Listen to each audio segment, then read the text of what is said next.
Sir Wainscott A. Bowles ang mga optometrist o optician sa Angeles Eye Clinic and Contact Lens Center. Ang Angeles Eye Clinic and Contact Lens Center matawag sa telepono numero 212-8946. Ma-email usab sa dorianmedc@gmail.com. Angeles Eye Clinic and Contact Lens Center.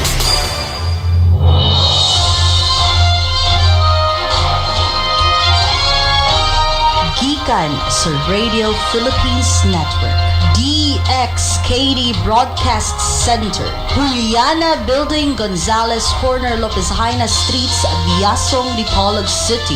Kini ang RPN DXKD Dipolog 1053 kHz sa atong AM radio band. Ang pinakauna nga radyong original, RPN DXKD Radio Ronda Kusog Dipolog.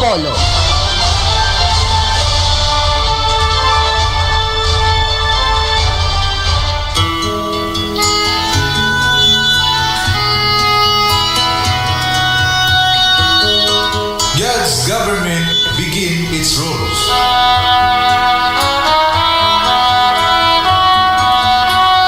Ang panggobyerno sa Dios misugod na sa Pagmando. Ang programa sa relihiyon, ang Piniling Nasud, giluwas ug gipahiuli. Inyong mabati, matag adlaw Sabado, alas 7, ngadto sa alas 8 sa gabi. Ug adlaw Domingo, alas 8 ngadto sa alas 9 sa kagabion. Ang Piniling Nasud, giluwas ug gipahiuli. Dinhi lamang sa RPN Radio Ronda Dipolog City.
Sa ngalan sa Amahan, sa Anak, sa Dios, sa Balaang Espiritu Santo.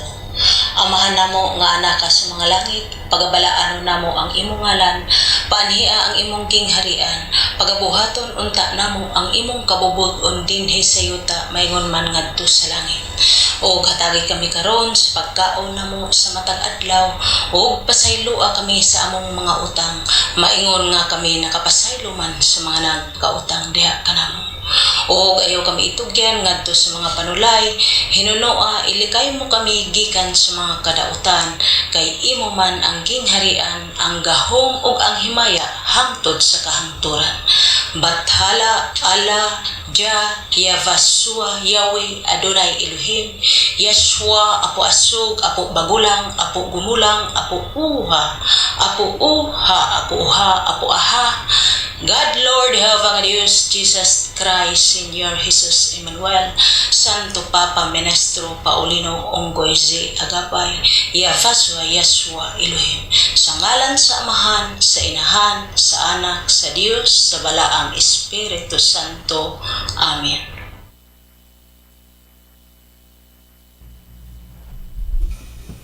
Luzon, Visayas ug Mindanao sa mga nagpaabot ug naghulat ning programa sa ang Pinili nga Nasud giluwas ug dipahiuli. Brothers and sisters, kutob sa moabot nining maong programa kaninyong tanan maayong gabi. Nya atong pagtahod, pagpasalamat sa labaw nga makakagahom nga diin mo'y nagbuhat sa tanang kabuhatan dinhi ibabaw sa kalibutan. Pinaagi siyang bugtong anak ng iyang gipadalangan hikanato. Aron ang tanan nga mosalig kaniya dili gayon malaglag kun dili makabaton sa kinabuhing dayon. Juan 3:16. Nya sa pagpasiguli na, nagdala na siya sa bag-o nga ngalan, nagdala sa lain nga dagway. Bag-o ngalan, Isaiah 62:2. Si Ginoong Hesukristo nagpanghimatuod, pinadayag 3:12 nga igasulat niya sa usa ka tawo nga iyang padaygan ang iyang kaugalingon nga bag-o nga ngalan. Gipanghimatud-an sa balaang espiritu nga nagagikan sa Amahan. Juan 15 versikulo 26. Nya ingon nga kami mao'y mga saksi niini. Isaiah 43 versikulo 10. Way laing bag-o ngalan ni Ginoong Hesukristo halangdong Santo Papa Ministro Paulino Ongkoy Z. Agapay. Ani na usab ang programa sa ang pinili nga nasud giluwas ug gipahiuli panggobyerno sa Dios nagsugod na sa pagmando nga ang katuyuan niini mao ang kalinaw ug kahusay ingon nga mao'y lagda sa tanang mga iglesia sa mga balaan matud pa sa unang Korinto 14:33. God's government begins its rule. Nagsugod na ang panggobyerno sa Dios mga kaigsuonan. Nya ato unang itunol ang atong pagtimbaya sa atong mga kaigsuonan. Diyan po sa Luzon sa inyo pong lahat dyan. Especially po sa mga pamilyang Bako sa inyong lahat, sa mga nakikinig sa atin dyan. Pamilyang Agapay, Hepetulan, Emily, and Giovanni Espinosa. Sa mga makanunayon ninyong pagsunod ng maong programa sa tanan-tanan. Magandang gabi po ug maayong pagpaminaw. Nya mga kaigsuonan, sa tibuok pwersa sa ang pinili nga nasud giluwas ug ipahiuli sa makanunayon ninyong pagsuporta ning maong programa kaninyong tanan maayong pagpaminaw ug maayong gabi. Nya sa atong mga kaigsuonan usab sa gawas atong itunol ang atong pagtimbaya ug pagpangumusta diha sa ilaha. Kumusta na po kayong lahat diyan? Teresita Rodas, Canada, Mina Balawag sa New York, Nieves Aro sa Poland, Mercy Anyag sa Florida, USA, and also to Sister Eva Agapay sa Bahrain. Ingat po kayo lagi diyan. Kumusta na po kayo and good evening po sa inyong lahat. Nya sa mga naka-tune in sa ilahang radyo, murag na natay on air nakatakaron mga igsuon. Brother, Sir Pegaredo, on air na ba tano? O on air na ta mga kaigsuonan, makadungog na ang atong mga kaigsuonan diha sa Negros Yaton sa mga naka-tune in sa ilahang radyo 1053 AM band sa inyong mga radyo o nya sa mga naka-monitor nato sa internet, live ta sa Facebook ug sa YouTube, i-type lang o i-click ang RPN DXKD Dipolog City. Unya, kaganina na yung mga kaigsuonan, kumusta nakasubaybay mo sa among programa sa Calamba, Misamis Occidental, 98.6 DXMM FM sa dial sa inyong mga radyo. Unya, ang anchor host na inimao si Brother Charlie Kabatuan. Kumusta, nakadaog ba mo dito mga kaigsuonan ug nakamonitor mo? Unya, sa RMN, DXDR, ang ilahang jackpot prize kaganiha, nagkantidad to og 1,000 mga kaigsuonan. Unya usa ka tawo ang ihang kwaon, unya ang tinag 500 nila 5 ka persona mga kaigsuonan. Very simple lang kaayo ang pangutana kuhaon sa unang mensahero ang 5 ka tinag 500. Unya ang ilahang 1,000 jackpot prize sorpresa nga pangutana sa wala pay mensahe. So nindot kaayo ang maong programa sa panggobyerno sa Dios mga kaigsuonan, dili gyud ka palisdan. Unya sa Ipil, Sibugay, Sambusor, 103.1 FM sa dial sa inyong mga radyo. Ang anchor host niya na mo si Brother Junior Suposo. Niya ang oras niya na alauna hanggang tod 2:00. Doon na nagyapon na sila ipadula diha nga ginahimo 3 ka persona ang ilahang kwaon mga kaigsuonan. Maulang ang proseso tanan, paunhanay sa pag-text, unang makatubag mo'y unang makadaog mga igsuon. Unya sa tanang listeners nato diha sa Negros Yaton, pasensya na mo kagabi, wala ta magkaduyog. Wa mi ninyo makauban sa kahanginan tungod kay dunay problema gamay ang atong radyo mga kaigsuonan. Gumikan sa ulan-ulan diri kusog ang kilat. So karon mag-uban-uban na pud ta sa mga listeners nato diha sa Yaton, Negros. Kumusta og maayong pagpaminaw ninyong tanan diha? Nya diha pod sa ulingan kay Brother Tuting Luntayaw uban sa iyang pamilya kanunay puding nagsunod sa atong programa. Sa tanang mga taga-ulingan, maayong pagpaminaw ninyo diha mga kaigsuonan. Unya diha pod sa Punta, sa Manukan, sa Upper Disakan, do na tay listeners diha. Unya diha pod sa Siparok, Jose Dalman, do na pod tay listeners diha mga kaigsuonan. Hinaot subaybay mo kanunay sa Upper Sikayab ug sa Lower Sikayab, sa kay Brad Samuel Hamulod ug sa pamilyang Hamulod kaninyong tanan. Maayong pagpaminaw unya kay Sister Natividad Hulapong pod diha sa Pulangko. Maayong pagpaminaw uban sa imuhang pamilya unya sa hasaan Cagayan. Doon natay listeners kanunay diha nga nagmonitor pod sa atwa sa mga Eugenio family. Maayong pagpaminaw ninyong tanan diha kutob sa nagpaminaw niining maong programa sa pinili nga nasud giluwas ug ipahiuli. Nya labi na gyud kay Brad Mitchell Bindilio kanunay puding nagsunod kanato uban sa iyang mga kaigsuonan, maayong pagpaminaw pod usab ninyo. Nya sa atong mga texter sa gusto niya maapil sa atong padula, ayaw mo kalimot, kompleto nga address, kompleto nga ngalan, kompleto nga tubag, isend lang ninyo ang inyong tubag sa 0946-249-5249 alang na sa mga baguhan nga listeners nato mga kaigsuonan. Unya ang atong pangutana, kuhaon paghuman og mensahe. After 25 minutes, ihatag na to ang maong pangutana, kuhaon lang sa unang magwawali ang kapitulo ug bersikulo kung unsa iyang gimensahe ug unsa pud usab ang inyong nasunod sa iyang pagmensahe. Unya, sa ngalan na lang sa kinatibuk ang puwersa sa ang pinili nga nasud giluwas ug ipahiuli sa among inahan sa iglesia, mamaliling agapay kaninyong tanan, maayong gabi. Unya kining orasaha ato ning itunol ni Brother Douglas Mugawa Arocha ang maong oras aron ato pang dugang masayran ang mahitungod sa panggobyerno sa Dios nga nagsugod na sa Pagmando. Brother Douglas, imuha na ning panahon. Okay, maraming salamat po sa ating mahal na lingkod na ang core host ng programang ito. Programang pinamagatang God's Government Begin Its Rules, na kung saan ang layunin po nito ay upang malaman talaga natin ang iba't ibang mga kaparaanan na itinuro at ipinangaral ng ating Diyos Ama, na kung saan itinuro at ipinangaral din ng kanyang bugtong na anak mula pa ng kanyang pagdating doon sa Israel hanggang sa kanyang muling pagbalik upang itatag muli ang kanyang kaharian, na kung saan siya ay may bago ng pangalan, at ito nga po ay walang iba kundi ang ating mahal na punong ministro, Santo Papa Paulino Ungkoy Zamora Agapay. Mga kapatid, sa mga lalong-lalo na po sa inyong lahat na laging pumapatubay at tumatangkilik ng programang ito, at taus-puso po kami nagpapasalamat sa inyo sa walang sawa po ninyong pagsubaybay sa programang ito. At sa oras na ito ay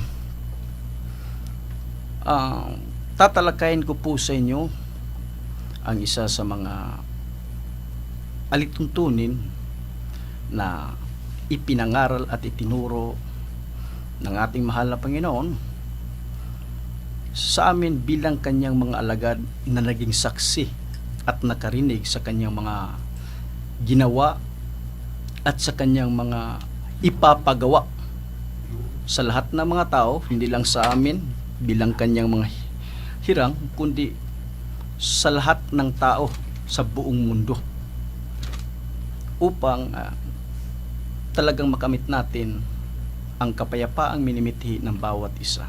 Kung maalala nyo po mga kapatid, nung nakarang linggo, tinalakay po natin yung tungkol po sa mga taga-Roma 3:17, kung sino po ang daan ng kapayapaan.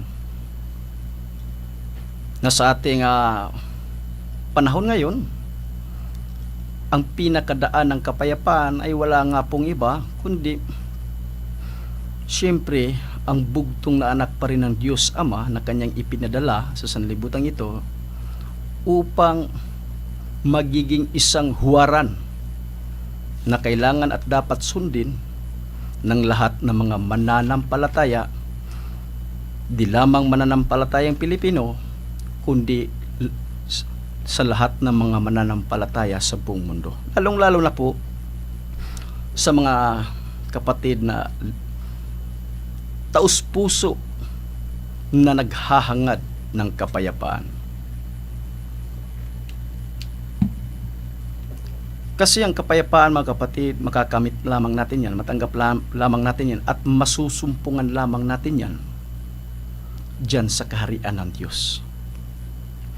At kung Hindi tayo papasok, hindi tayo makinig sa mga mangangaral na nasa kaharian ng Diyos. Hindi talaga natin malalaman o makikilala ang daan ng kapayapaan na siyang tunay na nagtuturo ng mga aral tungkol sa usaping pangkapayapaan. Sa oras na ito'y ibabahagi ko rin din po sa inyo bilang karugtong doon sa isa sa pinakamabisa at gandang paraan na ipinangaral ng ating Panginoon upang makamit natin ang kapayapaan.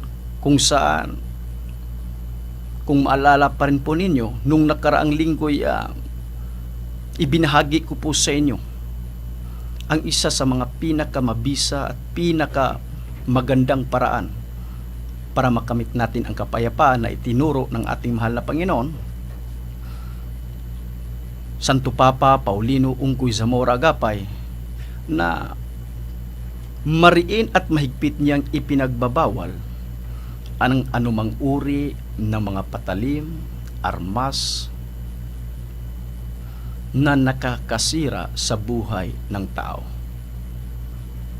At bilang karugtong doon, sa kasabay ng alituntuning yaon na ipinangaral niya sa amin, batay sa sulat ni Apostol Pablo sa 2 Timoteo 3:16, ganito po ang mababasa natin: ang lahat ng mga kasulatan na kinasiyahan ng Diyos ay mapapakinabangan din naman sa pagtuturo, sa pagsasanla, sa pagsaway, sa ikatututo na nasa katwiran.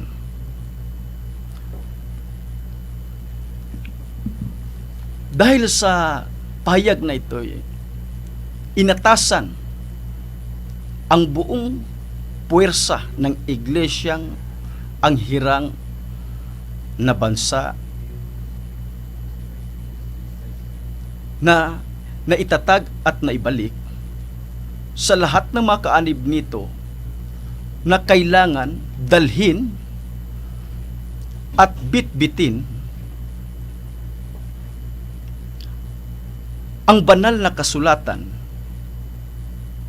saan man kami pupunta o saan man dako kami paroroon, na kung saan ang banal na kasulatan ito'y inilagay sa isang nitibong bag na ito ang maging sisidlan ng banal na kasulatan. At ang bag na ito po ay gawa sa nito. Ito po ay nagbibigay tanda na kami po ay kaanib ng iglesyang itinatag ng ating mahal na Panginoon sa kanyang muling pagbabalik, na kung saan siya po mismo ang namumuno nito. Katuparan din po sa sulat ni Apostol Pablo sa mga taga-Efeso 6:11, na kung saan, kung babasahin po natin ito sa lingwaheng Bisaya, ganito po ang ating mababasa: busa isulob ninyo ang tibok hinagiban sa Dios, aron kamo makabarog batok sa malipat-lipatong kaugdahan sa yawa. Ang mga hirang na alagad ng Diyos, batay sa sulat ni Apostol Pablo, ay inatasan na kailangan ating dalhin ang kanyang mga sandata, na kung saan ang sandatang ito'y ito po ang magiging gabay para matuklasan natin, para mapag-alaman natin ang mga iba't ibang kaparaanan kung papaano tayo makakatayo laban sa pag-atake ng kalaban ng ating Diyos. Kaya makikita nyo po sa lahat ng mga kaanib ng iglesyang ito, lalong-lalo na po sa mga loyalista talaga at devoted po talaga, makikita nyo po na kahit saan kami pupunta, maliban na lang kung sa loob lang ng bahay, papunta kami sa kubeta o sa kusina, panandalian namin itong maiwan sa kwarto. Subalit kung saan man kaming lugar pupunta, ay talagang makikita nyo na dala-dala namin ang klase ng bag na ito. Ito ay bit-bit namin, hindi po ibig sabihin para ipakita at iparinig sa inyo na kami yung mga tao na siyang pinakabanal sa buong mundo. Hindi po yan ang ibig sabihin. Sapagkat kaming mga kaanib ng iglesyang itinatag ng ating mahal na Panginoon sa kanyang muling pagbabalik, kagaya din ng ordinaryong mga tao na minsay nagkakamali din. Kaya isa sa mga dahilan, isa sa pinakadahilan kung bakit nyo laging makikita sa lahat ng mga kaanib, lalong-lalo na po dito sa Mindanao, na lagi naming dala-dala ang bag na ito na laman ay Biblia, sapagkat ito ang isa sa mga dahilan, ito ay tanda na kami ay naghahangad ng kapayapaan. Hangad ng hirang na bayan ng Diyos Ama ang kapayapaan, hindi labanan ng laman. Hangad ng hirang ng Diyos Ama, kapayapaan, hindi digmaan sa laman. Hangad ng mga hirang ng Diyos, ayon sa kanyang kagalakan na kanya ring pinamumunuan, kapayapaan at hindi pakikipag patayan. Kaya bilang isang kaanib ng iglesyang ito, para po sa akin, ito po yung isa sa pinaka matamis na aral na talagang magkakaroon ng buhay ang mga tao. Kasi nga po kung susuriin natin sa Biblia, sa San Juan 3:17, ang pagparito ng kanyang bugtong na anak, ang isa sa mga dahilan ay upang magkakaroon ng buhay ang mga taong sino mang mananampalataya sa kanya. Kaya sa aral pa lang na ito ng aming mahal na punong ministro, para po sa akin,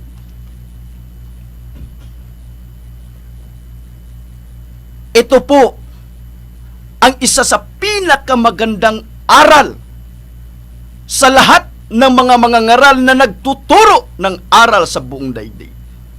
Sapagkat dito pa lang ay magkakaroon ka na, masusumpungan mo na ang kapayapaan. Dito pa lang, lalong-lalo na kung isa sa buhay ang mga pahayag na nakasulat dito pa lang ay talagang maiiwasan na natin ang kaguluhan. Hindi yung mga mananampalataya ang siyang namumuno sa pakikipag-away. Kabaliktaran po yun.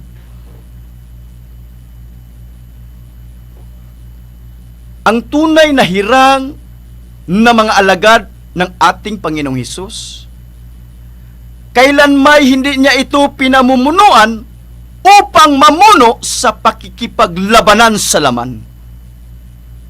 Kung babasahin nga po natin ang sulat niya po San Pablo sa 2 Korinto 10:4, ganito po ang malinaw na nakasulat. Sapagkat ang mga sandata ng aming pakikilaban ay hindi ukol sa laman, kundi sa harapan ng Diyos ay may kapangyarihang gumiba ng mga kuta. Yan po ang sandata na ginagamit na mga alagad ng ating Panginoon. Ayon sa pahayag niya po San Pablo. Hindi sila gumagamit ng sandatang makakasira sa laman ng tao. Bagkus, ang sandatang ginamit nila ay yung mga sandatang makapagbibigay buhay sa mga tao sa mundong ito.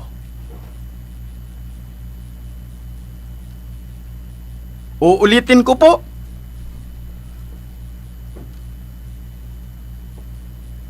Sa pagbitbit namin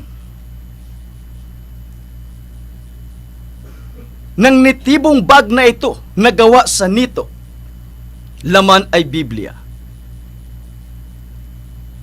Palatandaan po ito na kami po ay taus-pusong nangangarap, minimithi at hinahangad ang kapayapaan. Kaya nga, sa abot ng aming makakaya, kahit na minsan talaga hindi maiwasan na lalabas talaga yung aming ordinaryong pagkatao, kasi nga hindi kami perpekto eh. Kagaya ng ating mahal na Panginoon, bugtong na anak, bagong pangalan, Santo Papa Paulino Ungkoy Zamora Agapay, na kung saan palagi naming naririnig ang iba't ibang mga pang-aalipusta, paninira, akusasyon, diskriminasyon sa amin at lalong-lalo na sa aming mahal na punong ministro, Santo Papa Paulino Ungkoy Zamora Agapay. Sa abot ng aming makakaya, dahil sa kanyang mga aral at ipinangaral sa amin na laging nasa isipan namin, laging nasa puso namin, ay iniiwasan talaga namin na makapaghiganti kahit nasa salita lang. Amen. Kahit nasa salita lang, iniiwasan talaga namin yan. Kasi kung gaganti din kami, kung gaano kabigat at gaano katulis at kasakit yung mga salita na tinitira, binabato laban sa amin, kung ibabalik namin sila, lalong-lalo na kung ito ay dudublihin pa namin o tritriplihin, kayang-kaya namin yan. Pero anong mangyari? Anong maging resulta? Magkakaroon ba ng kapayapaan? Wala na. Kaguluhan, labanan. Kaya nga, pagka ganito ang mga magiging aming mga marinig mula sa ibayong mga mananampalataya na nasa ibang iglesia, sa abot na ang aming makakayay, iniiwasan namin at naroon ang pagpapakumbaba. Kasi hangad ng hirang na bayan ng Diyos, kapayapaan at hindi tuligsaan. Hindi tagisan ng mga talino ayon sa mga pinag-aralan, lalong-lalo na sa mga nakasulat sa Biblia. Hangad at layunin ng hirang na bayan ng Panginoon na ituro at ipangaral ang mga gawain, alituntunin at doktrina tungkol sa mga mabubuti at magandang balita na nasa kaharian ng Diyos, na siyang makapagbibigay ligaya at tuwa sa puso at isipan ng mga taong makakarinig, makakakita at makakatanggap nito. Kaya kung kayo po ay isa sa talagang naghahangad ng taos-puso, kayo po ay talagang naghahangad ng kapayapaan,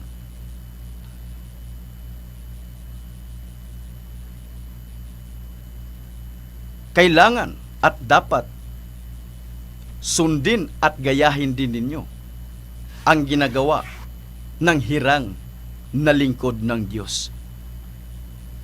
Kailangan at dapat lang na sundin at gawin din ninyo ang mga alituntunin at gawain na itinuro at ipinangaral ng ating mahal na Panginoon sa kanyang mga alagad na nasa bagong pangalan na nga, Santo Papa Paulino Ungkoy Zamora Agapay. Kasi kung ibabatay natin sa Biblia, gaya ng sabi ko kanina, masusumpungan lamang natin ang kapayapaan, makakamit lang natin ang kapayapaan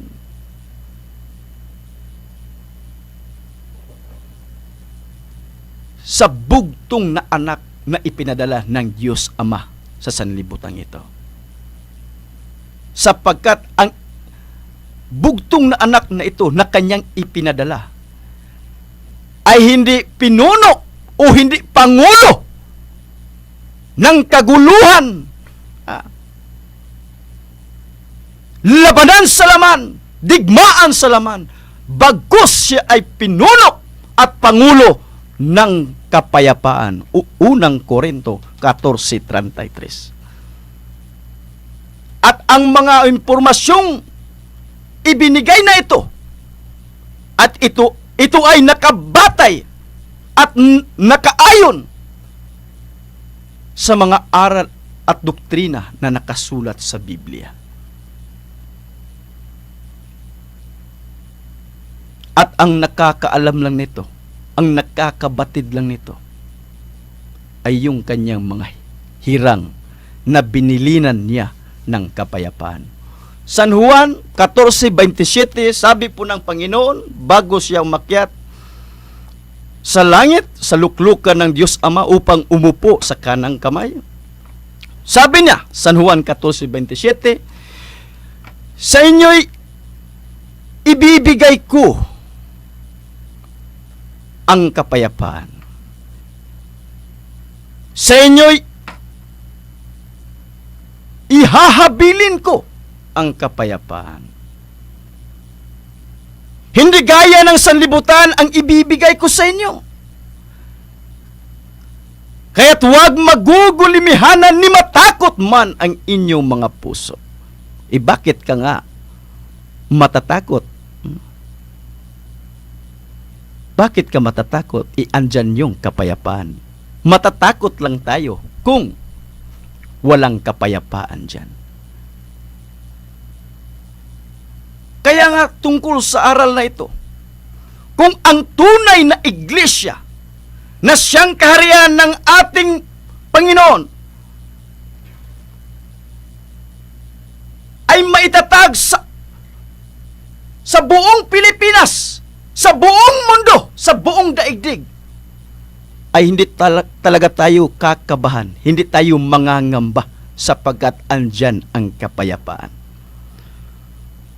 Kung saan ang mga alagad ng Diyos, andun ang Diyos, andun ang kapayapaan. Batay sa banal na kasulatan na ating binasa ngayon.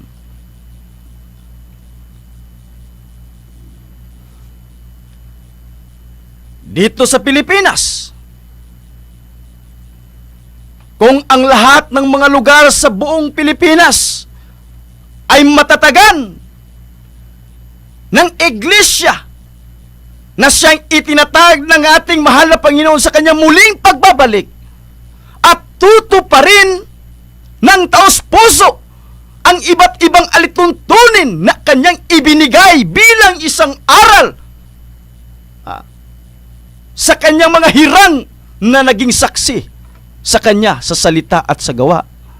Sinisiguro po namin, tinitiyak po namin, kapayapaan ay ating makakamit.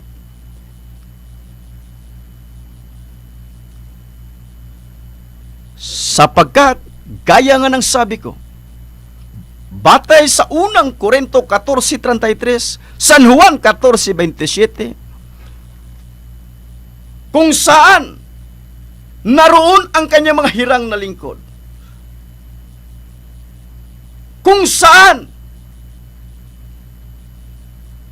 nakikisama yung Panginoon, kung saan naitayo o naitatag ang kanyang iglesia, doon natin masusumpungan ang kapayapaan. Kaya wala kang pangamba.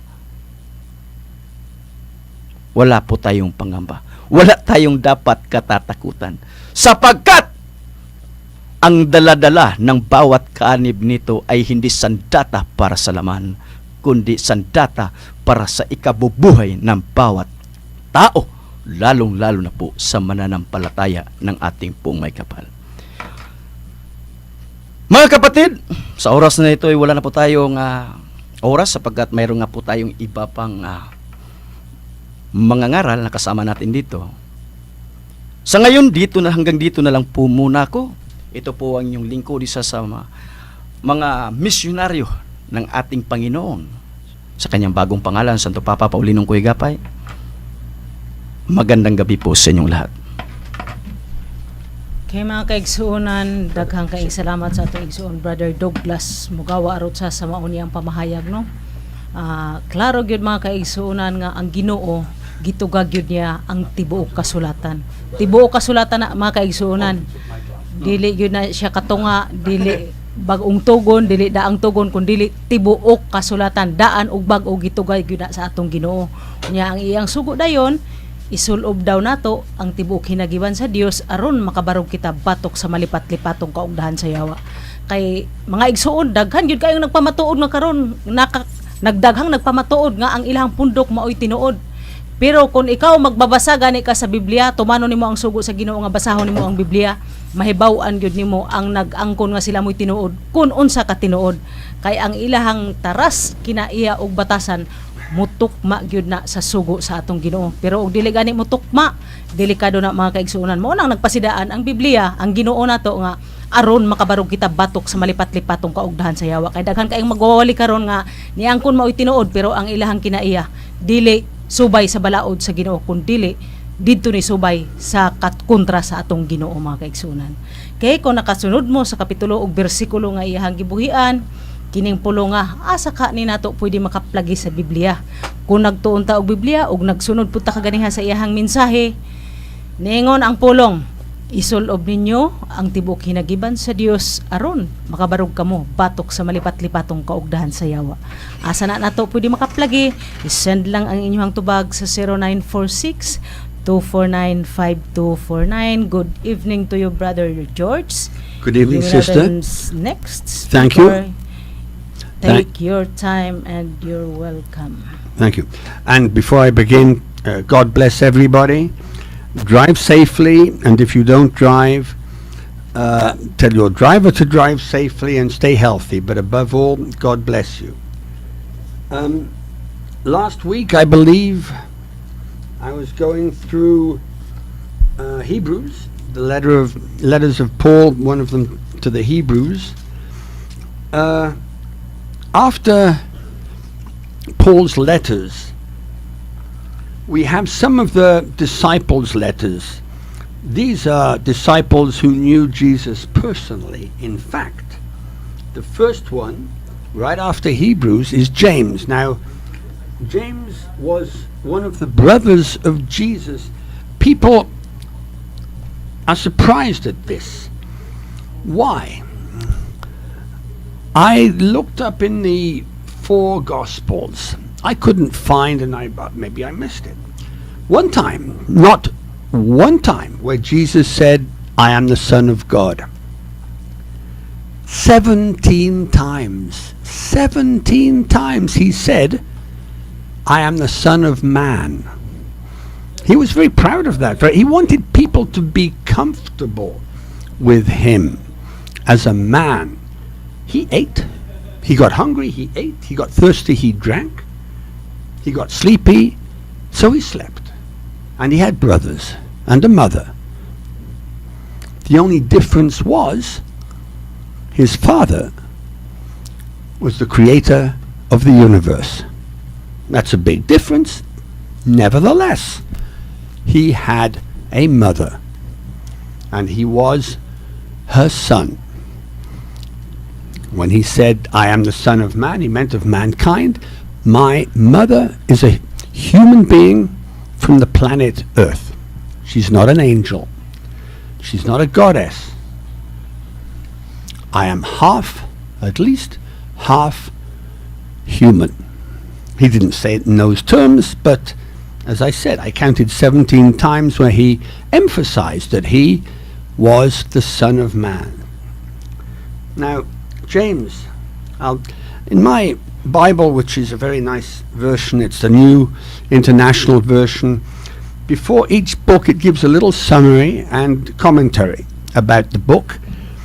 And James, I'll just read a little bit about what the New International Version says about James. James, one of the brothers of Jesus, became a leader of the church in Jerusalem after Jesus' death and resurrection. He was respected for the advice he gave and for the wise decisions he helped the community of believers make. At one point, he decided to write down some of his best teachings and advice and send them to other Jewish believers in Jesus who were scattered throughout the Roman Empire. What he wrote to them has become known as the Book of Jesus. That's part of it. Now, I'll start with something he said, which has nothing to do with religion, nothing to do with God, nothing to do with Jesus. It's just a very wise thing to say for everybody.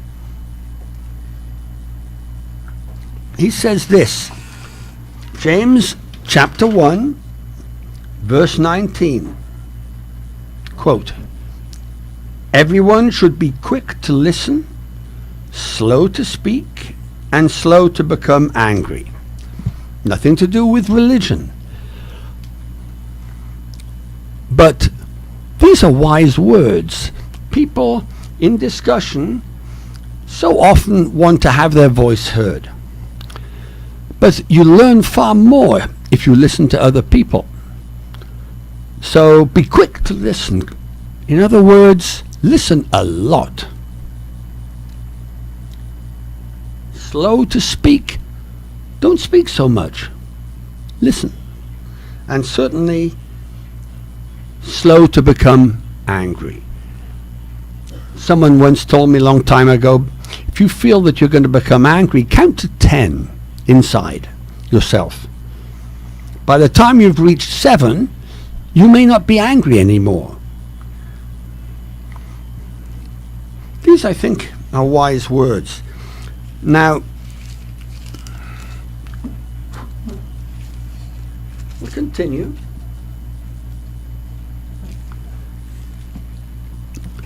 So often in the Old and New Testament, God talks about rich men, poor men, and at one point he says, you cannot serve two masters, money and me. So choose. Of course, we need money. As I often say when I talk in the Chosen Nation Church in Bara, we need money. We also need to go to the bathroom. These are necessities. Nobody needs 3 houses, and I often give everybody, because we're in the Philippines, the example of Imelda Marcos, who was very proud that she had 1,000 pairs of shoes. I don't know if she was a religious person. Presumably she was Roman Catholic. I don't know. But she had 1,000 pairs of shoes, and she was very proud of it. Not only that, each pair of shoes, the most expensive, cost at least US dollars 2,000. 2,000. So I don't have a calculator, but that's an awful lot of money. Did she need 1,000 pairs of shoes? No, I don't think so. God makes a difference between money being a necessity and money being a luxury. Now, in James chapter 2, he goes into this. He says the following: suppose a man comes into your meeting, this could be any meeting, religious or otherwise, wearing a gold ring and fine clothes, and a poor man in filthy old clothes, and who also comes in. If you show special attention to the man wearing fine clothes and say, "Here's a good seat for you," but say to the poor man, "You stand there," or "Sit on the floor by my feet," have you not discriminated among yourselves and become judges with evil thoughts? Because you've discriminated rich from poor. You think of the rich man as being a good man, poor man being dirty, bad.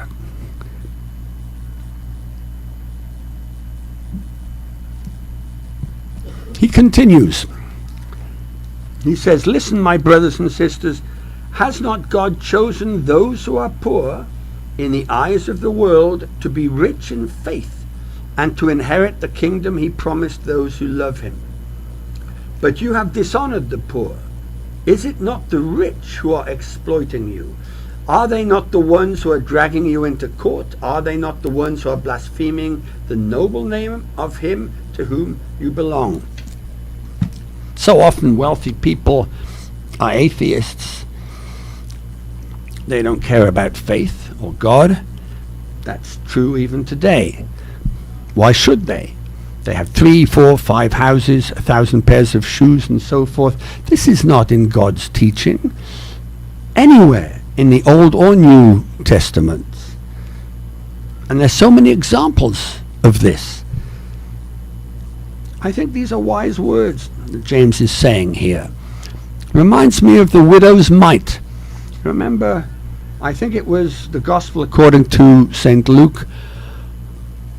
Jesus and his disciples went to the temple to pray one day.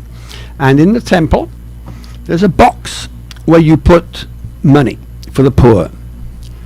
And rich men went in, they put big gold coins in there, worth, in today's money, thousands of pesos, tens of thousands. $1,000, $2,000, $10,000, whatever, in today's value.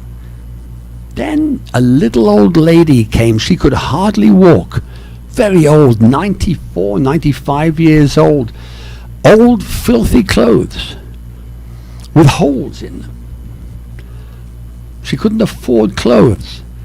She's very thin. She couldn't afford to eat. But she took out of her pocket what's called a mite in those days in Hebrew, which is the smallest, least valuable coin in Judea, worth a few centavos. I'm in the Philippines, so let's say a few cents. And she put this tiny coin into the box. Jesus turned to his disciples and said, "You know something? What this woman did, first he will get her into heaven very quickly. But more than that, that coin is worth far, far, far more than all the gold coins all the rich men have put into the box." Why? Simon Peter asked him, "Why? But Lord, I don't understand. This is gold, you know." And she put in a little piece of metal. He said, "She cannot afford it. This was a sacrifice. But she sacrificed something for the poor. The wealthy men, when they put in gold coins, this was no sacrifice. They could afford it. If you can afford it, if you are a multi-millionaire, you have $10 million, say, US dollars, and you put in 500,000, that's no sacrifice. It's a lot of money, but you don't feel it. This was proper. With this little coin, this old lady could have bought bread or some sort of blouse, something to wear that didn't smell, something that she needed. A cup of wine, a cup of water in those days. This was a sacrifice. That's what Jesus meant.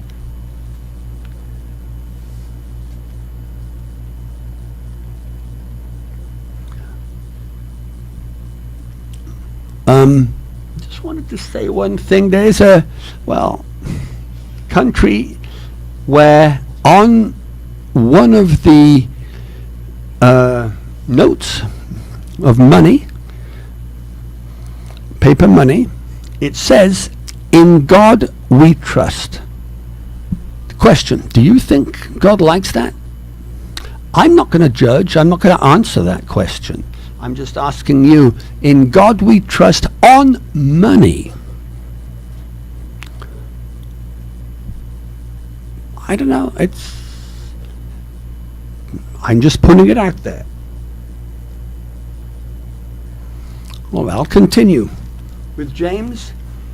Another thing he says, very wise, and this is, let's see, chapter 2, verse 19. You believe that there is one God, he says to people. Good. Even the demons believe that and shudder. So, demons, let's go right to the source, Satan. Demons are his little slaves, but Satan was an angel. As we all know, fallen angel. He believes in God. He knows God exists. He acknowledges that there is one living God. That's not the point. The point is, he doesn't want to worship him. He wants everybody, including God, to worship him, Satan. That's what got him out of heaven. That's why these little devils shudder. They're afraid of God. Knowing that there is one God is not the point. That's what James is saying. What do you do about it? That's what he's asking. Okay, there is one living God. So what? What do you do?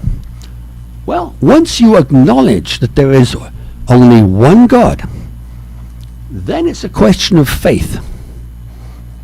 Then we can go to Job.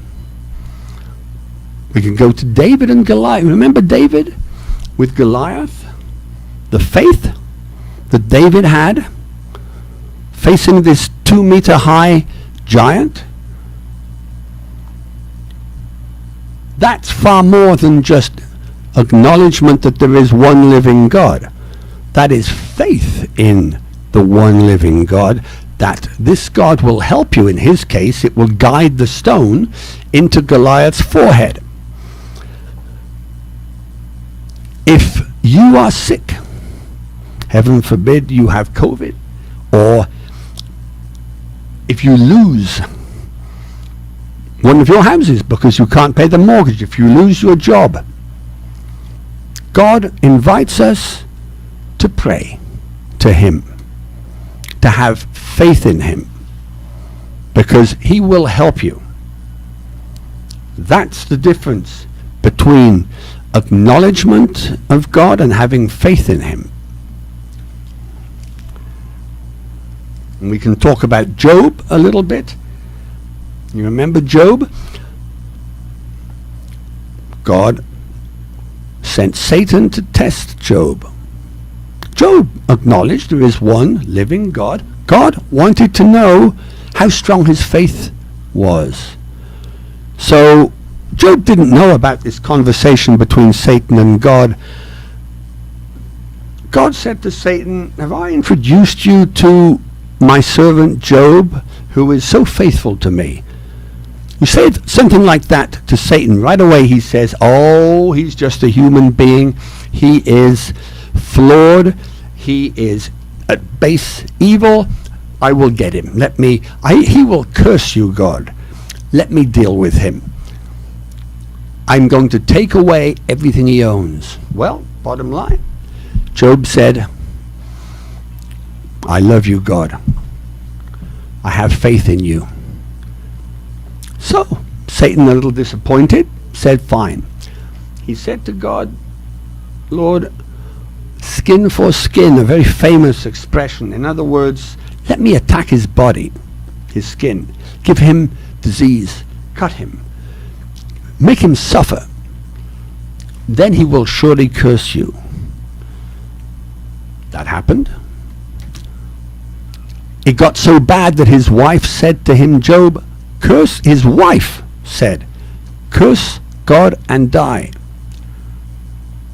Job said something which James is saying here. Why should we only have faith in God when things are going well? We should have faith in God especially when things are going bad. We should pray to him that things get better. That's the whole point. Very wise thing to say. That's faith. Obviously these demons that James is talking about don't have faith, but they know there is one living God. Another thing that James says, and this is chapter 3, verse 17, but the wisdom that comes from heaven is first of all pure, then peace-loving, considerate, submissive, full of mercy and good fruit, impartial and sincere. Peacemakers who sow in peace reap a harvest of righteousness. Now, here we have a mixture of religion, if you like, faith in God, but also wisdom for human beings who live on this planet. We'll go through it little by little. The wisdom that comes from heaven is first of all pure. All right, we know. Then peace-loving, yes. Considerate, you care about other people. Excuse me, Brother George. Time is up. Okay, let us continue this next week. All right. As I say, God bless you. Stay healthy. And what was the other thing I always say? Drive safely. That's it. Thank you. Thank you, sis. Thanks for reminding me. Daghang kayong salamat, Brother George, sa mauni mong hamubog Waysa pa yan. Waysa pa yan. Mga kaigsunan, ang pinaka-nindot kaya niyang mensahe ka na sa Santiago 1:19. Actually, tanan puro mga ayo mga igsuon. Sa Santiago 1:19, nag-ingon dito ang pulong kinahanglan daw kuno ang matag usa magmaabtik sa pagpamati. Kamong mga listeners diha, nasayod ko nga naminaw mo karon sa mga pulong nga gibuhian sa atong mga kaigsuonan, hinaot makakuha pud mo mga pagtulon ani ini mga kaigsuonan. Okay, kay niabot naman ta sa atong takna. Ang tubag sa atong pangutana, mabasa to siya sa Efesos 6:11. Nya tulo lang man atong gikinahanglan. Ang unang nakadaog mao ni si Kuan, Brian De La Cruz from Zamboanga City, and then Herme Cadavedo from Sikayab, Irene Yanko from Negros Siaton. Daghang kay salamat sa inyong pagpaminaw hangtod sunod higayon sa amang takna ning istasyon. Kini inyong igsoon si Zelona Mogawa magaingon kaninyo dalaygon ang Dios ug ang tanan magaingon. Amen.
yan sa Radio Philippines Network. DX